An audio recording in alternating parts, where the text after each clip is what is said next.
ভক্তিবিনোদ ঠাকুর মহাশয়ের বসতি বাড়িতে নবীনা দেবী মাতাজি বৈষ্ণব সেবার যে আয়োজন করেছেন, সকল সন্ন্যাসীবৃন্দ, আমার শিক্ষাগুরু সদস্য সকলের চরণ কমলে দণ্ডবত নাম নিবেদন করি। আজকে খুব সুন্দর বিষয় নিয়ে আলোচনা শুরু হয়েছে। পূজ্যপাদ মদনমঙ্গলবাবু বলছেন যে বৈষ্ণবের যে 26টি গুণ, মুখ্য গুণ, সেই গুণ সম্বন্ধে আলোচনা করার জন্য আমাকে দুটি গুণের কথা বর্ণনা করতে বলেছেন। হচ্ছে নিষ্কিঞ্চন, নামের সর্ব উপকারক। খুব সুন্দর। এই কথা বলতে গেলে প্রথমেই ভগবান শ্রী চৈতন্য মহাপ্রভুর তার মুখনিসৃত শ্লোক নিষ্কিঞ্চনস্য ভগবৎ ভজন উন্মুখস্য পারম পরম জিগমীশ ভবসাগরস্য সন্দর্শনাম অপি বিষয়ীনানাথ যোষিতাংশ হা হন্ত বিশ্বভক্তনন্ত অবসাগর। তা এই যে ভগবান শ্রী চৈতন্য মহাপ্রভু নিজের মুখে বলছেন, যদি কেহ এই সংসার সাগর থেকে, সংসার সমুদ্র থেকে পার হতে ইচ্ছা জাগে, তাহলে তাকে নিষ্কাম নিষ্কিঞ্চন হতেই হবে। আর এই নিষ্কিঞ্চন শব্দের অর্থ রূপ গোস্বামীপাদ দারুণ বর্ণনা করেছেন।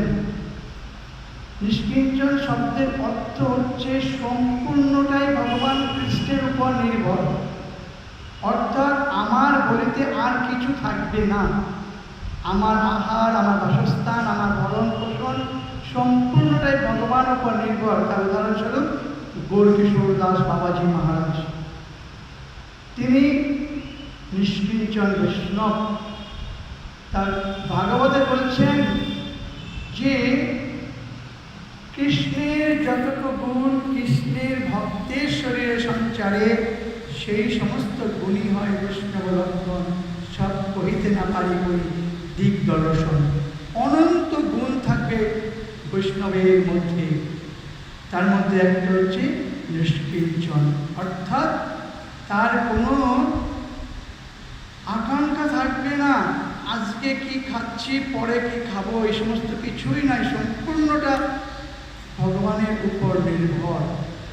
আমার গুরুপাদ পদ্মা একদিন বলেছিলেন, দেখো তোমাদের প্রত্যেকে কিন্তু পিছনে টান আছে। আমাদের কমিটির ব্যবস্থায় বলেছিলেন বহুদিনের ঘটনা।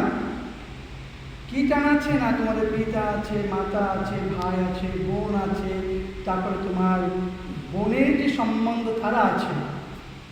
আমার কিন্তু কিচ্ছু নাই। যখন আমি কষ্ট পাই, দুঃখ পাই, তখন আমি কাকে স্মরণ করব? ভগবান কৃষ্ণকে স্মরণ করব। অতএব আমার স্মরণ গ্রহণ করতে হবে ভগবান কৃষ্ণের কাছে, গুরুদেবের কাছে। আমার তো কেহ নাই, আমার কোনো বংশধরের সঙ্গে আজ 1952 সালে বটে এসেছিলাম, তারপর থেকে আর কোনো সম্পর্ক নাই কারোর সঙ্গে। আমার রোগ, আমার ব্যাধি, আমার দুঃখ সম্পূর্ণটাই জানাবো ভগবানকে, গুরুদেবকে। এই যে নিষ্কিঞ্চন অর্থাৎ সম্পূর্ণটাই ভগবানের উপর নির্ভর। যখন কেউ আমার সঙ্গে নেই, পার্থিব জগতের বা দেহ সম্পর্কিত কারোর সঙ্গে সম্বন্ধ নেই, শুধু ভগবানের উপর নির্ভর থাকতে হবে। এই অবস্থায় যেদিনকে আসতে পারবো আমরা, সেদিন ভগবান আমাদেরকে কৃপা করবেন।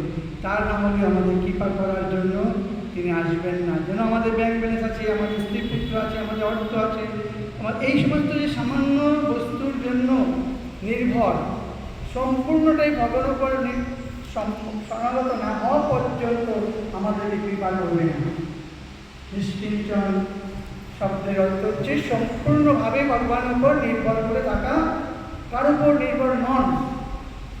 আর সর্ব উপকারক, সর্ব উপকার হচ্ছে যে কৃষ্ণ বহির্মুখ জীবকে বা সাধারণ জীবকে জীবন নির্বাহে অনেক উদ্বেগ না দিবে, পর উপকারে নিজ সুখ পাশরিবে। ভক্তিবিনোদ রবীন্দ্রনাথ ঠাকুর মহাশয় যে বলেছেন যে সর্ব উপকরণ তিনি, যিনি সকলের দুঃখ দেখে ভগবানের উপর প্রার্থনা করবে, প্রভু তুমি বহির্মুখ জীবের যে প্রবৃত্তিটা আমাকে দাও, আর আমার মধ্যে যে ভক্তিটা আছে সেটা তুমি সকলকে দান করে দাও। এই যে সকলের জন্য যে চিন্তা, একটা হইয়াছেন হইবেন প্রভুর যত দাস, সবার চরণবন্ধ দন্তি পরিভাস, সকলকে সম্মান। আমি একবার চৈতন্য মন্দিরে বহুবার গিয়েছি। আমাদের যে কানুপ্রিয় দাস বাবাজি মহারাজ ছিলেন, তিনি এত সুন্দর বৈষ্ণব, আমি দণ্ডবোধ করছি, উনিও দণ্ডবোধ করছেন। আমি অবাক হচ্ছি যে এত বড় সিনিয়র এবং প্রবাদের গণ, তাদের কত সুন্দর সম্মান। অমানে না মানবের যে কথাটা আছে, তার দৃষ্টান্ত উদাহরণ তিনি। তা সমস্ত জীবের প্রতি যে শুভাকাঙ্ক্ষী এবং কৃষ্ণ ভজন করছে না, বহির্মুখ জীবকে দেখে যে মনের কষ্ট, হে প্রভু সমস্ত জীবকে তুমি ভক্তি দাও, আর তাদের যে অপরাধ করে কর্মফলে আমাকে দাও, আমি কর্মফল ভোগ করি। এই যে সমস্ত জীব যারা এসে তিতাব যন্ত্রণা থেকে মুক্ত হবে, তাদের প্রতি স্নেহ, তাদের প্রতি ভগবানের কাছে করুণা প্রার্থনা, এটাই হচ্ছে বৈষ্ণবের প্রধান গুণ। আমরা যদি শাস্ত্র অধ্যয়ন করি আর সেটা যদি নিজে নিজে চিন্তা করি যে কী বলছেন, আমাদের বৈষ্ণব কাকে বলে, বৈষ্ণব তখনই হতে পারবো যখন এই সমস্ত গুণগুলি নিজে আচরণ করে দেখাতে পারব। তা আজ নিষ্কিঞ্চন শব্দের অর্থ হচ্ছে সম্পূর্ণ ভগবানের উপর নির্ভর করে থাকা, একদম কারোর উপর পর নির্ভর নয়। দুই হচ্ছে সর্বোপকারক বলতে সমস্ত জীবকেই সম্মান দেবে, কারোর কাছে কখনো কোনো মনোবাক্যেও যেন উদ্বেগ না পায়। যেহেতু সকলে আমরা কর্মফল ভোগ করছি, তাই সমস্ত জীবের প্রতি থাকবে শুভ আকাঙ্ক্ষী, সর্ব উপকারক। বাঞ্ছাকল্পতরুভ্যশ্চ কৃপা সিন্ধুভ্যশ্চ পতিতানাং পাবনেভ্যো বৈষ্ণবেভ্যো